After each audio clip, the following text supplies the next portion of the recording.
Bonjour à vous auditeurs et bienvenue pour ce jour 3 du programme des 100 jours pour se préparer au pire de la vilaine mammaire. Comme annoncé dans l'épisode précédent, aujourd'hui nous allons parler du sommeil. Je vous laisse. Ce dernier est une composante primordiale pour notre santé. Saviez-vous que notre sommeil a une incidence sur notre physique et sur notre psychisme? Il intervient en effet dans la régulation des hormones, dans le fonctionnement des organes, dans la gestion du poids, dans le fonctionnement du système immunitaire, dans l'apprentissage, etc. Prendre soin de son sommeil semble donc être un élément essentiel de notre préparation. S'intéresser à notre sommeil en amont d'une altération de la normalité permettra une meilleure gestion ensuite. De quelle quantité de sommeil avons-nous besoin? La durée de sommeil nécessaire varie en fonction des individus. Quelques exemples. Les nouveau-nés de 0 à 3 mois, 14 à 17 heures de sommeil par nuit. Les adolescents de 14 à 17 ans, de 8 à 10 heures. Les adultes de 26 à 64 ans, de 7 à 9 heures. Et les personnes âgées de plus de 64 ans, environ de 7 à 8 heures de sommeil par nuit. Personnellement, ma durée se situe entre 6 heures et 6 heures et demie de sommeil par nuit. Mais comment évaluer la qualité de ce sommeil? Il existe des applications et des dispositifs portables. Ces dispositifs vont enregistrer, entre autres, notre rythme cardiaque, nos mouvements nocturnes, nous permettant d'avoir un schéma de notre cycle de sommeil. Il existe également une méthode moins axée sur les technologies afin d'avoir un aperçu de nos nuits.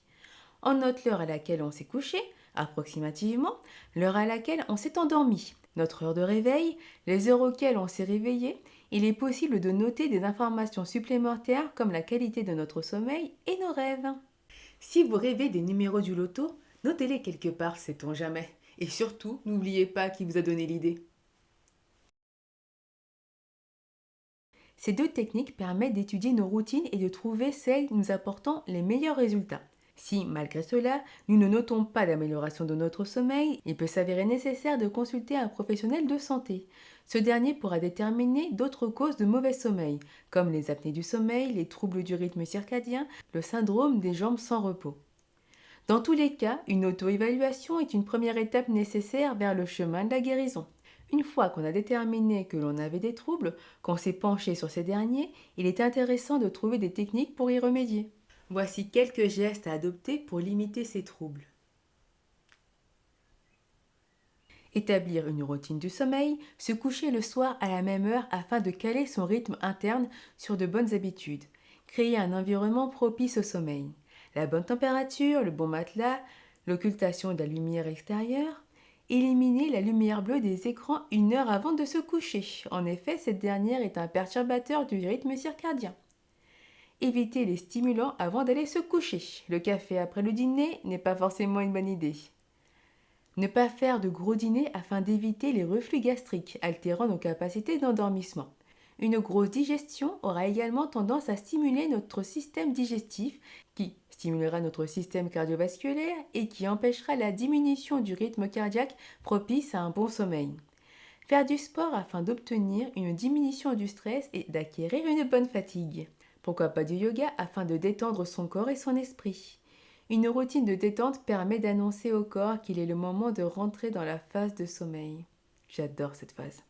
Nous ne sommes pas en rupture de la normalité. Alors imaginez une situation où on a dû quitter la chaleur de notre foyer et le confort de notre intérieur. Maintenant, bonne chance pour le sommeil. Prévoir dans son sac d'évacuation des éléments pour le sommeil, bouchon d'oreille, masque pour la nuit. Attention tout de même lors de l'utilisation de ces éléments. Ils impactent nos capacités de réaction face aux dangers durant la nuit. Et voilà, fin du jour numéro 3.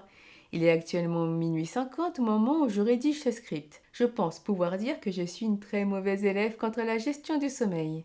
La mise en place des procédures conseillées me semble être le parcours du combattant, mais je vous inviterai à me décrire votre rapport au sommeil dans les commentaires.